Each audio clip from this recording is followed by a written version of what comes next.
Hold on, Chris. There's a door right here that's open. Yep, you can hold, we're okay. Thank you. Yep. Good.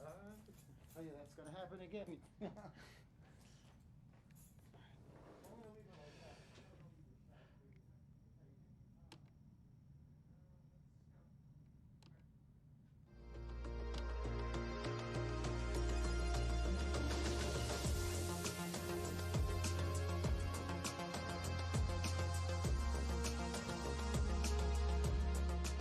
What's up, everybody? Welcome to Sports Grind Season 4, Episode 1. My name's Tyler Wargo, and today we have lots to talk about going with NBA Thursday night action, on the ice action from last night, and we have lots to talk about going with Danbury's game tonight as they're facing Binghampton.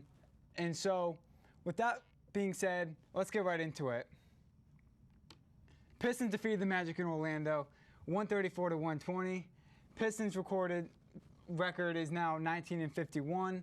Magic record is 18-53.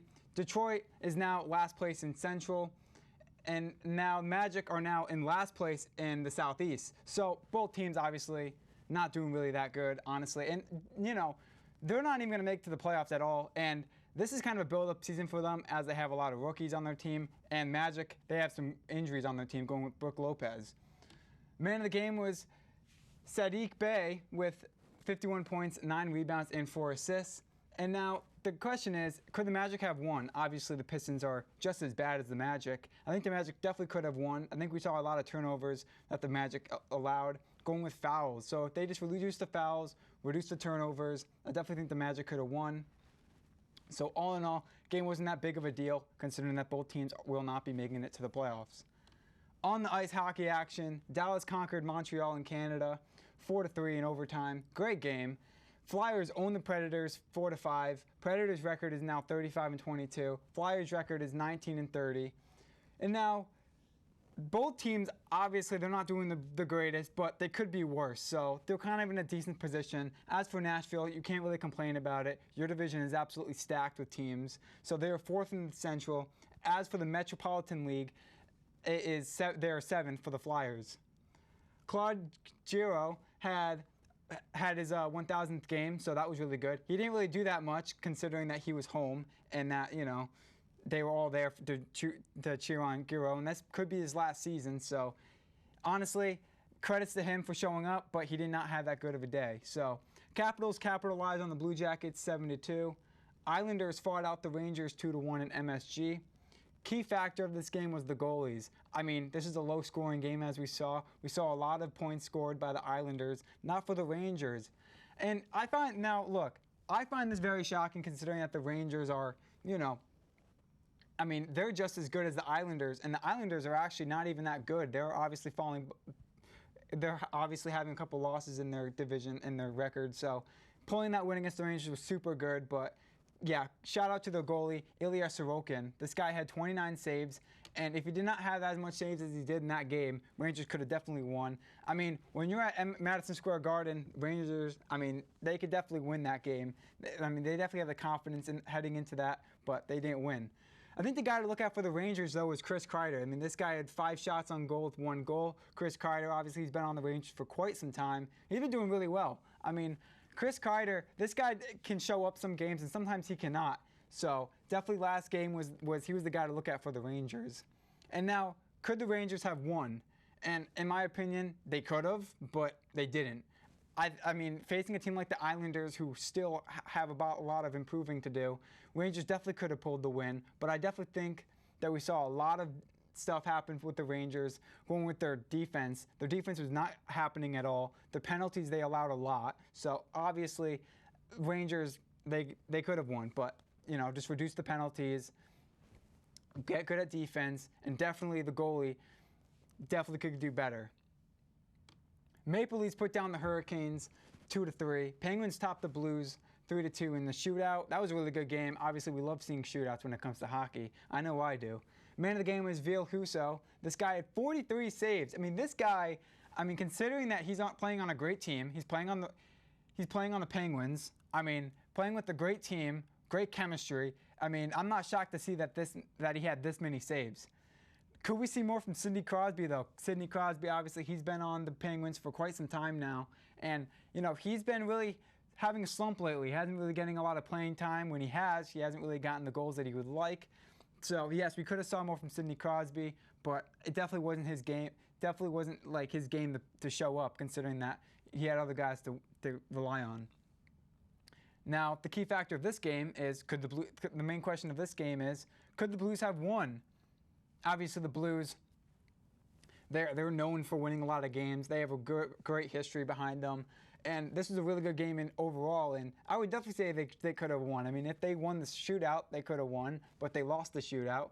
I mean, going up against the Penguins, who have one of the best shooters in the league, I mean, these guys can definitely overtop the Blues. But, yeah, the Blues could have won. I definitely think they could have won. I think when it came down to the shootout, that was kind of it was all luck for them in the end.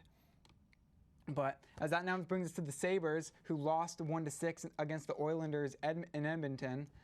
Obviously, both teams not the greatest. Edmonton's not that bad, but Sabres' record is 20-33. Oilers' record is 34-23. Now, the Sabres right now, forget about it. They're not making it to the playoffs at all. I mean, the Sabres, they got the wins that they wanted to as the season progressed, but they're not going to get their placement in the conference and the seed that they want to be. So they're going to be 6th in the Atlantic, and as for the Pacific, the Oilers are 3rd. So Oilers, they definitely have a chance to make it to the playoffs, but when it comes down to the wild card, they're going to be a key factor. So Oilers, if they just win these next couple games, then they may be on the road to the playoffs. Now, so far, the Oilers have a 5-game win streak, which is absolutely really good. Now, can they keep this up? Can they keep the 5-game win streak alive? Their next opponent is the New Jersey Devils and the Colorado Avalanche. As they're playing the Devils tonight, I think they're going to pull the win tonight. Devils are not that good right now. As for the Avalanche, that's going to be a real tough one. Colorado Avalanche right now, they're second in the Pacific League, so it's definitely going to get good for them. Red Wings dominated the Canucks 1-0. Kings destroyed the Sharks 3-0. And Adrian Kempe and Philip Deneau had 2 goals and 8 shot-on goals. Like I said in the last episode, Adrian Kempe and Philip Deneau, one of the greatest guys in the league. I mean, when it comes to offense and working around the puck, really they're key. I mean, having a combined of 2 goals and 8 shot-on goals gives them confidence for the up-and-coming games that they have. But considering that the Sharks are not that good, I definitely think this is definitely a no-brainer win that the Kings pulled off. As for the Sharks, I mean, they're not having a good year at all right now. I mean, let's look at this. They have a season high of 6 penalties ever since the All-Star game. I mean, that is not good. The penalties really costed the Sharks from getting the win. And, can San Jose pick this win up and get good? I mean, in the end, it all is going to come down to how well you play and what your play style is. Most of their players are getting the penalties, which is really damaging the team. Another thing that's really hurtful to the team is the fact that Aiden Hill and Radim Shemek is now injured. Those are the top 2 guys on the team right there.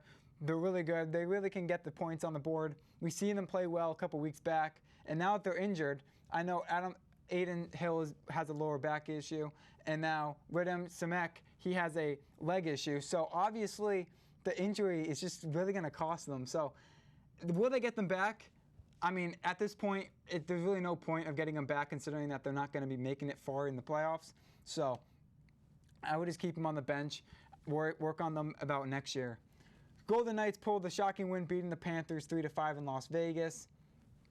Golden Knights, really good win. Considering that the Florida Panthers are 1st in the Southeast right now, definitely the Panthers, I mean, this win right there, this loss that they had is not really going to define them. But as for the Golden Knights, that was a good win. So that's going to wrap it up for NBA and NHL. We're now going to take you over to NFL news and rumors. A lot has happened in the past week. I know, obviously, the offseason, a lot of things can happen in the offseason, and really, a lot of things are happening. So let's talk about it. Just now, Deshaun Watson decided that he's going to stay on the Browns for $230 million that he's on his contract. That kind of upsets me because I know he was looking at us at the Saints. He wanted to be a quarterback for the Saints, and I would love if he was on the quarterback for the Saints. considering that he's leaving Houston, it kind of hurts the Texans, but they're not going really anywhere, so it doesn't really matter. But yeah, Deshaun Watson on the Cleveland Browns. I mean, what's going to happen with Baker Mayfield? They're just going to put him on the bench? They're just going to send him away? I mean, Baker Mayfield already wasn't doing that well for the Browns. He had a slump year. So obviously, Deshaun Watson on the Browns is definitely a really good help to the Browns. And, you know, besides that, the Browns, I mean, they're that team that, like, you know, are they going to make it to the playoffs? They have a lot of improving to do. They have a lot of the players to work with. They have a lot of rookies to work with. But adding Deshaun Watson really makes me curious of how they're going to play in the future. Now, another thing that happened that's really big, and that kind of got me thinking, Davante Adams. This guy is now on the Denver Broncos. You heard it right. Bronco fans are super happy about this trade. A 5-year contract, getting a lot of money with the Broncos. And now, I mean, the thing that makes me think is, what is Aaron Rodgers going to think about? Like, what does he think about this? I mean, he can't control Davante Adams. Obviously, Davante Adams and Aaron Rodgers, one of the best chemistry players in the league. They have a really good bond together. Most of the touchdowns that Aaron Rodgers throws is to Davante Adams. So this is definitely something that is questionable that Aaron Rodgers is going to have to face. He's not going to have Davante Adams with him, which makes me curious of how well he's going to play with the Packers alone. In my opinion, I don't think it's really going to hurt Aaron Rodgers. Aaron Rodgers is already good. He doesn't need a teammate to be good with him. But it definitely questions me about how Aaron Rodgers is going to play as Davante Adams leaves. So, and this is also a change for Packers too. I mean, Packer fans are not happy about this, but they're very thankful that Aaron Rodgers is staying for another year to play for them. So that's really good to have. So obviously, lots is going on right now. It really sucks because for me as a Saints fan, I mean, there's really nothing I'm getting in return. You know, we lost Marshall Lattimore. We're losing some players, and I know Kamara, he's out right now for a suspension. I mean, and we need a quarterback. We are not having a quarterback at all right now. I mean, ever since Drew Brees left, we've been worrying about Jameis Winston and Taysom Hill, but these guys can't stay in all the time. These guys get injured constantly. We need someone good. We can't get Trevor Siemian in there. We're not having him as our starting quarterback. I mean, this guy, I love him or hate him, he's just not the greatest guy to look at for the Saints. We need someone else to look at. And it's just, for us right now, it's really just offense right now. And, you know, I really hope Michael Thomas comes back, which he should. At least we have Kamara and Michael Thomas to come back for our offense. But other than that, I mean, this is just not happening for the Saints. We're not going to win a Super Bowl in a long time. So that really going to wrap it up for the news and rumors for the NFL. So it's definitely getting good. I mean, a lot of money is getting thrown out there. As that's now going to move me over to MLB. I have only one thing I want to point out for MLB right now, and that is the fact that Freddie Freeman is now on the Los Angeles Dodgers. I mean, this absolutely blows my mind.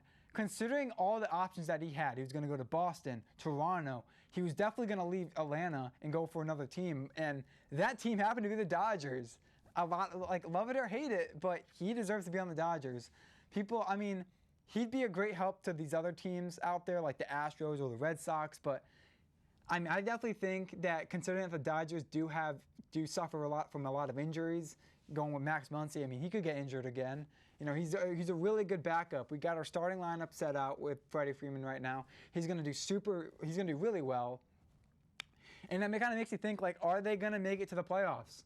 I mean, definitely, no doubt about it. Dodgers always make it to the playoffs. Just when it comes down to, like, you know, the bottom line, when they face the Braves or the Giants, it gets hard for them. But I definitely think with Freddie Freeman, it's going to help him a lot.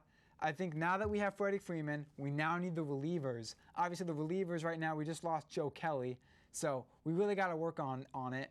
We did sign Clayton Kershaw to 1 year, so hopefully Clayton Kershaw can step up, not get injured. If he doesn't get injured, that'll be perfect for us. We do have Walker Buehler, Urias. We do have a lot of them on our team still. We lost Max Scherzer, but that doesn't really hurt the Dodgers in general. So we still have, you know, a well good team going with Mookie Betts. We still have a really good team, but I definitely think it's Freddie Freeman right now is definitely key to have on the team right now. This guy is definitely going to help the Dodgers out a lot. I mean, you would think about ever since the Dodgers lost Max Scherzer and lost Muncy to these injuries and Turner to these injuries, you would think the Dodgers will kind of fall off ever since the trade deadline happened. I mean, losing Jock Peterson, I mean, this is just, and Corey Seager, losing Corey Seager and Jock Peterson, you would think that the Dodgers are not going to really make it to the World Series or any of the playoffs, but really they are. Well, now they have Freddie Freeman, they really are. I really have faith in them. So that's kind of all I want to put out for the Dodgers. I definitely have hope for them. And, I'll definitely be giving my take on them. The trading for NFL, NBA, MLB, it's still happening, so I'll keep you guys informed with that. And now, the last thing I have to talk about is Danbury, right? Danbury is playing. Danbury will, the Hat Tricks. They're playing tonight against the Binghampton Black Bears. Obviously, the Hat Tricks are honestly really good right now. They're really well right now, offensively and defensively for hockey. These guys are obviously the best, actually not the best in their division, but they're second in their division right now, which is absolutely amazing. They're making it to the playoffs, which is starting roughly in a couple weeks, so stay tuned to that. Danbury hopefully can win that. And then when high school baseball starts up in April, we will be talking about that. I'll be giving my takes in for which high school team's better. They're getting things kicked off beginning of April, so I'll definitely be here to talk about it. And yeah, that's really all I got to say about sports. Finally, we're back in the studio. I know we had 2 seasons back at the house, back at the old studio, but honestly, this is where it originally started. We're finally back. It's really been a road since we've been back here, and yeah, Mickey's not going to be here. Hopefully, he'll be here every now and then, but I'm here in the meantime for the studio, so that's really great to have. So thank you guys for tuning in. We'll be back here again in the studio, hopefully hopefully for good. And yeah, with that being said, my name is Tyler Wargo. Thank you guys for tuning in to Season 4, Episode 1, and yeah, bye.